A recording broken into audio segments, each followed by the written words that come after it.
Hey, how's it going, everyone? Just back in with another sequence video. So I came across this one just answering a question, another question, but it's amazing. Exodus 34 has a little bit of numerology in it too, which to me is fascinating. So Exodus 34:5, the Lord descended in the cloud and stood with him there and proclaimed the name of the Lord. So the Lord descending in a cloud and these so-called UFOs. And so this is referencing salvation. The Lord passed before him and proclaimed, the Lord, a God merciful and gracious, slow to anger and abounding in steadfast love and faithfulness. Keeping steadfast love for thousands. This is in verse 7. Exodus 34, 3 plus 4 is 7, 7, 7, 14. Keeping steadfast love for 1,000, forgiving iniquity and transgression and sin. That's reference to God's elect, salvation. Okay? And then now we're going to have a time of judgment, Great Tribulation. But who will by no means clear the guilty, visiting the iniquity of the fathers on the children and the children's children to the third and fourth generation. And so third and fourth generation, the symbolic language in the last days is there's a 1260-day period of Great Tribulation, which is 3.5 years. And so it falls in between this quote third and fourth generation. So the language holds, in the last days. And so it's absolutely amazing. And so this is going to be a time where God is going to sift out the rest of his right-hand side. And Moses quickly bowed his head toward the earth and worshipped, and Moses is one of the two witnesses. So it's very important that he's referenced here as well. And he said, if now I have found favor in your sight, O Lord, please let the Lord go in the midst of us, for it is a stiff-necked people, and pardon our iniquity and our sin, and take us for your inheritance. So please let the Lord go in the midst of us. So the gospel is going to be preached in these so-called UFOs in the last days.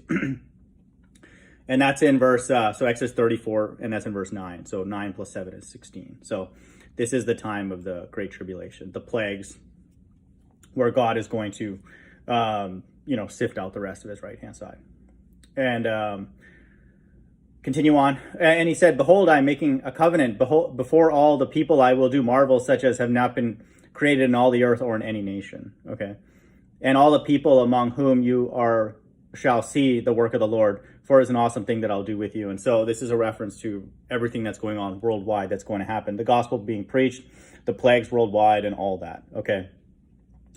Before all of your people, I will do marvels such as not been created in all the earth. And so this is foreshadowing a time in the last days of work that's God's doing across the entire earth. And now we're going to have reference to Christ returning with his elect to destroy. Verse 11, observe what I command you this day. Behold, I'll drive out before you the Amorites, the Canaanites, the Hittites, the Perizzites, the Hivites, the Jebusites. Take care lest you make a covenant with the inhabitants of the land to which you go, lest it become a snare in your midst. Here's a verse, you shall tear down their altars and break their pillars and cut down their ashram.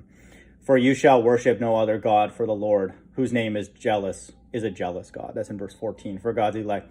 Lest you make a covenant with the inhabitants of the land, and when they whore after their gods and sacrifice to their gods, and you are invited to eat of this sacrifice, and you take of their daughters for your sons, and their daughters whore after their gods, and make your sons whore after their gods. So all of this fundamentally is a judgment, that we're all in this position in the last days, whether we like it or not.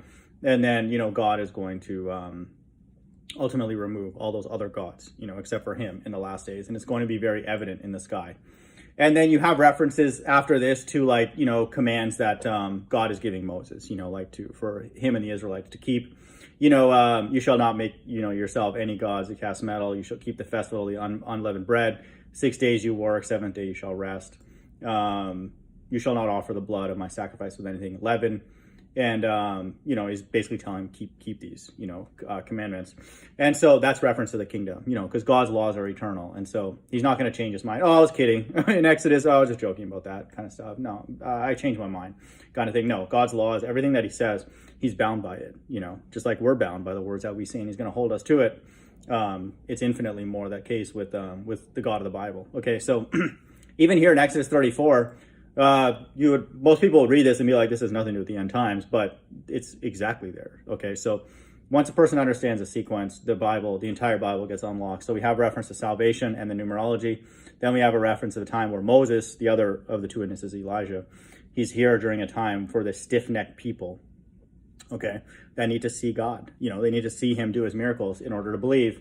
And then, they ultimately have to give up their life, refusing the mark of the beast. And then we have a time where God returns with his elect to destroy all the other nations. Okay. And then we have a time of God's laws being honored. Hope everyone's doing well. Bye.